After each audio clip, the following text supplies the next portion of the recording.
Hello students. पिछले video में हम वेरिएशंस पढ़ रहे थे जिसमें मैंने आपको वेरिएशंस के 4 सेट्स के बारे में बताया था। इसके अलावा मैंने वेरिएशंस के सोर्सेज बताए थे कि 2 तरह के सोर्सेज होते हैं मेनली, एक तो एनवायरमेंटल सोर्सेज और दूसरे जेनेटिक सोर्सेज। एनवायरमेंटल सोर्सेज में मैंने आप लोगों को पिछले वीडियो में बता चुकी हूँ कि जो कि एनवायरमेंट को प्रभावित करने वाले फैक्टर्स होते हैं वो। और आज इस वीडियो में मैं आप लोगों को बताऊंगी कि जेनेटिकली वेरिएशंस की वजह सोर्सेज कौन कौन से होते हैं, किस वजह से वेरिएशंस जो हैं जेनेटिक्स में किस तरह से वेरिएशंस आते हैं। तो आज का जो टॉपिक है हमारा वो है साइटोलॉजिकल और genetic basis of variations. Means cytological और मींस कोशिकीय और आनुवंशिक आधार वेरिएशंस के क्या क्या हैं। तो वेरिएशंस को आनुवंशिक आधार को 3 पॉइंट्स में डिवाइड किया गया है। एक तो क्रोमोसोमल एब्रेशंस जिसको गुणसूत्रीय विपथन कहते हैं, दूसरा है changes in the number of chromosome, गुणसूत्रों की संख्या में परिवर्तन होने पर वेरिएशंस आते हैं, और तीसरा है पॉइंट म्यूटेशन होने पर वेरिएशंस होते हैं शरीर के अंदर। तो नाउ सबसे पहले में हम पढ़ रहे हैं क्रोमोसोमल एब्रेशंस। तो क्रोमोसोमल गुणसूत्रीय विपथन जो है वो किस तरह से होता है, क्रोमोसोमल एब्रेशंस किस तरह पर आता है। तो क्रोमोसोमल एब्रेशंस आप लोगों को पता है स्टूडेंट्स कि गुणसूत्रों पर जीन्स पाए जाते हैं। तो जब भी गुणसूत्र पर जीन्स की संख्या में परिवर्तन आता है या फिर उनके क्रम में परिवर्तन आता है तो इसे हम गुणसूत्रीय विपथन कहते हैं, क्रोमोसोमल एब्रेशंस इसको हम कहते हैं। और इसमें जो चेंजेस हैं उसको 2 श्रेणियों में विभाजित किया गया है। एक तो क्या है, changes in the number of genes, जब जीन्स की संख्या में परिवर्तन आ जाए, और दूसरा है duplication changes in the number of in the genes के क्रम में परिवर्तन आ जाए, जब उनके सीक्वेंस में परिवर्तन आ जाए। तो changes in the number of genes and changes in the sequence of the genes, 2 तरीके से इसको हम पढ़ेंगे। Now changes in the number of genes में संख्या में जीन्स की कमी भी हो सकती है, तो जीन्स की वृद्धि भी हो सकती है। दोनों ही तरह से इनमें क्या पाया जाएगा, वेरिएशन होता है। तो सपोज जब जीन्स की संख्या में कमी होती है तो इसको क्या कहते हैं, डेफिशिएंसी और डिलीशन या न्यूनता इसको हम कहते हैं। तो जो गुणसूत्र का कोई भी भाग किसी कारणवश टूट करके अलग हो जाता है तो जीन्स की संख्या में कमी आती है। ठीक है, मीन्स कोई भी भाग टूट करके अलग हुआ तब क्या है, जीन्स की संख्या में कमी आती है। और ये जीन्स की संख्या में जो कमी है वो 2 तरीके की हो सकती है। कौन कौन से 2 तरीके की, एक तो टर्मिनल हो सकती है और दूसरा इंटर कैलरी। टर्मिनल का मतलब जब किसी एक साइड से या गुणसूत्र के एक सिरे से कोई भाग टूट करके अलग हो जाता है तो इसे हम टर्मिनल न्यूनता या अंतस्थ न्यूनता कहते हैं। और इंटर कैलरी न्यूनता, यदि गुणसूत्र के मध्य भाग से जब जीन्स की हानि होती है तब इसको हम इंटर कैलरी न्यूनता कहते हैं। तो न्यूनता 2 तरीके से हो सकती है। कौन कौन सी, एक तो टर्मिनल और दूसरी इंटर कैलरी। फॉर एग्जाम्पल कि हमारे पास में जो जीन्स हैं ABCDEFGH, एक जीन्स लगे हुए हैं गुणसूत्रों के ऊपर। तो टर्मिनल में ABCDEF एक साथ है, लेकिन जो GH है मीन्स एक सिरे के जो वो जीन्स हैं वो टूट करके अलग हो गए हैं। तो इस तरह के न्यूनता को हम क्या कहते हैं, टर्मिनल न्यूनता कहते हैं। इसी तरह इसमें ABCDEF और GH है, यदि इसमें से EF जो है अलग हो गया तो जो गुणसूत्र जो रह जाएंगे टूट करके अलग हो गया तो गुणसूत्र रह जाएंगे ABCDGH। तो क्योंकि ये गुणसूत्र बीच में से गया है तो इस जीन्स जो है बीच में से गए हैं तो इसको हम क्या कहेंगे, इंटर कैलरी डिलीशन इसको हम कहते हैं। ठीक है, नाउ दूसरा जो पॉइंट है इसमें या तो न्यूनता हो जाए या फिर बढ़ जाए, डुप्लीकेशन। जब एक गुणसूत्र में जीन्स की संख्या में वृद्धि होती है तो इसे हम क्या कहते हैं, डुप्लीकेशन कहते हैं। और यदि जीन्स की पुनरावृत्ति पेरेंटल सीक्वेंस में होती है तो इसे हम टैंडम डुप्लीकेशन कहते हैं। और यदि पुनरावृत्ति रिवर्स क्रम में होती है, उल्टे क्रम में होती है, तो इसे रिवर्स टैंडम डुप्लीकेशन कहते हैं। तो 2 तरह का डुप्लीकेशन होता है, टैंडम डुप्लीकेशन और reverse tandem duplication. Tandem duplication में पेरेंटल सीक्वेंस में जीन्स डबल होते हैं और रिवर्स में उसके उल्टे जीन्स लगते हैं। फॉर एग्जाम्पल ABCDEFGHI जे हमारे पास में गुणसूत्र के ऊपर जीन्स हैं, ठीक है। तो टैंडम डुप्लीकेशन में ABCDE और ये CDE क्या है, पेरेंटल क्रम में चल रहा है। फिर FGHIJK हो गया, तो CDE जीन्स कैसे हो गए, पेरेंटल क्रम में ये चल रहे हैं, ठीक है। लेकिन यदि ABC फिर DE हो जाए तो इसको हम क्या कहते हैं, रिवर्स टैंडम डुप्लीकेशन इसको हम कहते हैं। मीन्स ये उल्टे जो है अपनी जगह उन्होंने बदल ली है, तो इसको हम क्या कहते हैं, रिवर्स टैंडम डुप्लीकेशन इसको हम कहते हैं। तो डुप्लीकेशन दो तरह का है, टैंडम डुप्लीकेशन और रिवर्स टैंडम डुप्लीकेशन इसको हम कहते हैं। दूसरा है change in the sequence of the genes, जब जीन्स के जो सीक्वेंस है उसमें परिवर्तन हो जाए। तो ठीक है, चेंज वो कितने तरह से होता है, दो तरीके से होगा, एक तो ट्रांसलोकेशन और दूसरा इन्वर्जन। जीन्स के क्रम में परिवर्तन दो तरीके से है, ट्रांसलोकेशन और इन्वर्जन। ट्रांसलोकेशन में क्या होता है, जब दो नॉन होमोलोगस क्रोमोसोम्स के बीच जीन्स का आदान प्रदान होता है तो इसे ट्रांसलोकेशन कहते हैं। दो क्रोमोजीन्स हैं, बिल्कुल होमोलोगस हैं, दोनों के जो जीन्स जो है वो अलग अलग हैं, होमोलोगस क्रोमोसोम है जिनके ऊपर जीन्स भी अलग अलग है। यदि ये टूटते हैं तो ये ABCDE और जुड़ करके ये किसके साथ में जुड़ जाएंगे, दूसरे वाले इसके साथ में जुड़ जाते हैं, XYZ के साथ में जुड़ जाते हैं, तो DEWXYZ फिर एक साथ एक गुणसूत्र पर आ जाते हैं। तो इस प्रोसेस को क्या कहते हैं, ट्रांसलोकेशन कहते हैं। तो दो होमोलोगस क्रोमोसोम्स के बीच जीन्स का आदान प्रदान क्या कहलाता है, ट्रांसलोकेशन कहलाता है। दूसरा क्या है, इन्वर्जन, जब एक ही गुणसूत्र पर स्थित जीन्स जो है वो 180 डिग्री के एंगल पर घूम जाते हैं तो इस विन्यास में परिवर्तन होता है, तो इसे इन्वर्जन कहते हैं। फॉर एग्जाम्पल ABCDEFGH हमारे पास में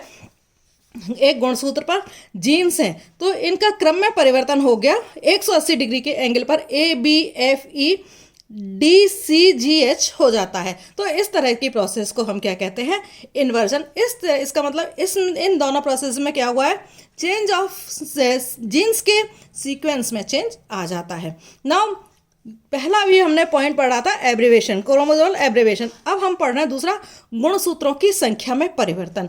तो गुणसूत्रों की संख्या में परिवर्तन को दो सीरीज में हम स्टडी कर सकते हैं। एक तो गुणसूत्रों के पूरे सेट में परिवर्तन पढ़ते हैं और दूसरा एक सेट में गुणसूत्रों की संख्या में परिवर्तन। मीन्स गुणसूत्रों के संपूर्ण सेट में परिवर्तन, जब गुणसूत्रों के संपूर्ण सेट में परिवर्तन होता है तो इसको यूप्लॉइडी कहते हैं। और इस यूप्लॉइडी को दो तरीके से बताया गया है, एक तो हैप्लॉइड होता है और दूसरा पॉलीप्लॉइड। जब केवल गुणसूत्रों का एक ही सेट पाया जाता है, जैसे कि गैमेट्स के अंदर पाया जाता है, तो इसे अगुणित कहते हैं या हैप्लॉइड इसको हम कहते हैं। तो इसे n के द्वारा रिप्रेजेंट करते हैं, ये आप सभी को पता है कि इसको हम इस n के द्वारा हैप्लॉइड जीन्स की संख्या को हम कैसे, गुणसूत्रों को हम n से रिप्रेजेंट करते हैं। एंड पॉलीप्लॉइडी, जब गुणसूत्रों के जोड़ों में दो से अधिक की वृद्धि होती है तो इसे बहुगुणिता कहते हैं। जैसे कि त्रिगुणित भी हो सकते हैं, चतुर्गुणित भी हो सकते हैं, 4n 5n भी हो सकते हैं। ज़्यादातर ऐसी जो स्थिति है पॉलीप्लॉइडी की स्थिति प्लांट्स के अंदर मिलती है। नाउ दूसरा जो है, एक सेट में गुणसूत्रों की संख्या में परिवर्तन। मीन्स गुणसूत्र तो बहुत सारे, लेकिन उनके केवल एक ही गुणसूत्र का जो सेट है उसमें ही परिवर्तन, उसके ही जीन्स में परिवर्तन आता है। तो जब संपूर्ण सेट में परिवर्तन के स्थान पर गुणसूत्रों की संख्या में परिवर्तन होता है तो इसे एन्यूप्लॉइडी कहते हैं।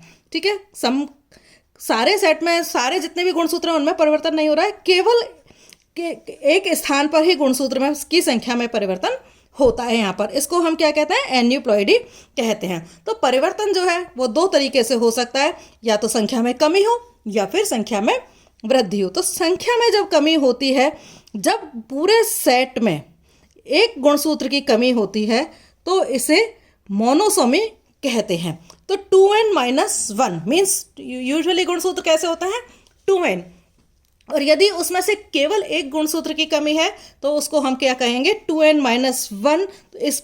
इसको हम क्या कहते हैं मोनोसोमी। जब पूरे सेट में दो स्थानों पर एक गुणसूत्र की कमी हो एक गुणसूत्र की कमी हो जाती है तो हम इसे क्या कहते हैं डबल मोनोसोमी। और इसको रिप्रेजेंट कैसे करेंगे 2n-1 से इसको हम रिप्रेजेंट करते हैं।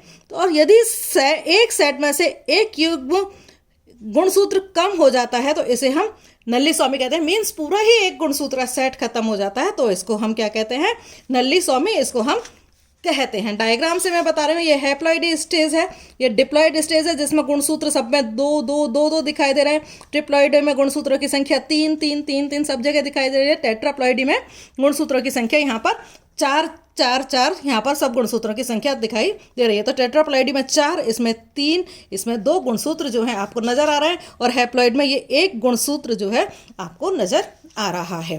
ठीक है, नाउ अब मैं आपको बता रही हूँ मोनोसोमी, डबल मोनोसोमी और नल्लीसोमी का क्या मतलब है।